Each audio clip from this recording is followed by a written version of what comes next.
بھائی گزارش یہ ہے کہ غیر مقلدین کا جو لفظ ہے معنی یہ ہوتا ہے یعنی جو ائمہ اربعہ کی تقلید نہیں کرتے۔ ایک بات یاد رکھو کہ صحابہ کے زمانے سے لے کر بلکہ حضور کے زمانے میں بھی صحابہ اجتہاد کرتے تھے۔ ایک موٹی بات یاد رکھیں کہ یا تو آدمی مجتہد ہوگا یا مقلد ہوگا۔ کیا معنی؟ وہ خود عالم ہے، خود مسائل سمجھ سکتا ہے، استنباط کر سکتا ہے، قرآن و حدیث میں نظر ہے، اس کو کسی کی تقلید کی کیا ضرورت ہے؟ تو یا تو مجتہد ہوگا، اور اگر مجتہد نہیں ہوگا تو مقلد ہوگا۔ تیسری قسم ہو ہی نہیں سکتی دنیا میں۔ باقی یہ جھگڑے ہیں، کوئی کہہ دیتا ہے کہ تقلید کا معنی اتباع ہے، کوئی کہہ دیتے ہیں یہ تقلید قلادے سے ہے اور پٹا کتے کے گلے میں ڈالا جاتا ہے۔ اللہ ہدایت دے، اللہ تعالیٰ سے دعا کرو اللہ ہدایت، اللہ بغض و اناد دور کرے۔ ہمارے کہ یہ بیچارے نہیں سمجھتے کہ جس کتے میں پٹا ہو اس کتے کی بھی قیمت ہوتی ہے، جو بغیر پٹے کے ہو روسی اس کی کیا قیمت ہوتی ہے۔ لہذا ان باتوں کو بالکل نہ کیا کریں، یہ نوجوان ہیں جذبات میں آ جاتے ہیں، اللہ ان کو ہدایت دے اور اللہ اتفاق عطا فرمائے۔ دیکھیں نا کہ بڑے بڑے لوگ، اب امام بخاری جیسا جلیل القدر آدمی جو خود مجتہد کے مقام پہ ہے لیکن بعض مسائل میں امام شافعی رحمۃ اللہ علیہ کے قول پہ عمل کرتے ہیں۔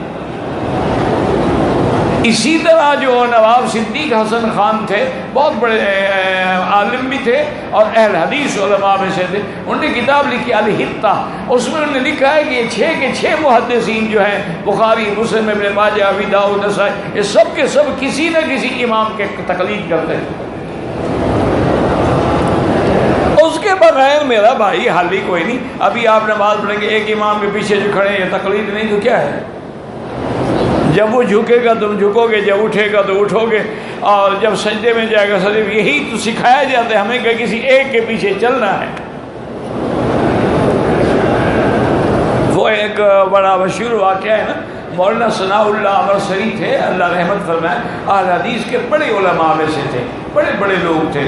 ان کی علامہ اقبال سے بڑی دوستی تھی۔ اچھا، کٹھے بیٹھ کے حکا شکا بھی پیتے تھے۔ ہندوستان کے علماء میں یہ ایک بات تھی، حکا پیتے تھے، بعض پان کھاتے تھے، بعض حکا پیتے تھے۔ تو ایک دن ایک مولانا ثناء اللہ کا کوئی معتقد آیا اور اس نے مسئلہ پوچھا تقلید کا۔ تو مولانا ثناء اللہ نے جناب کوئی تقریباً آدھا گھنٹہ تقلید کے خلاف دلائل دیے کہ تقلید نہیں ہونی چاہیے، تقلید نہیں ہونی چاہیے، اور دلائل دے دے کے جب آدھے گھنٹے کے بعد بات ختم کی تو اقبال کی طرف دیکھا اور فرمایا کہ علامہ اقبال، یہ تقریر میں نے اس جاہل کے لیے نہیں کی ہے، اس کو تو کچھ سمجھ ہی نہیں آئے گا، میں نے تیرے لیے کی ہے تاکہ تجھے تقلید کا مسئلہ سمجھ آ جائے۔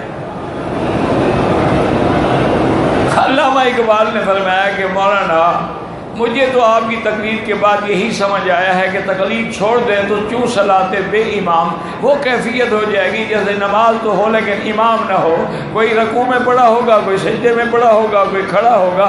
اگر یہی تفرقہ آپ نے ڈالنا ہے تو پھر سکھاتے رہیں لوگوں کو، ورنہ ایک امام ہوگا تو رکوع میں بھی سب کٹھے جائیں گے، سجدے میں بھی سب کٹھے جائیں گے۔ تو مولانا السلام نے کہا بھی یار تم پر کوئی تقریر کسی کی اثر نہیں کر سکتی۔ دوستی تھی ان کی، اللہ ان کی قبروں پہ کروڑوں رحمتیں فرمائے۔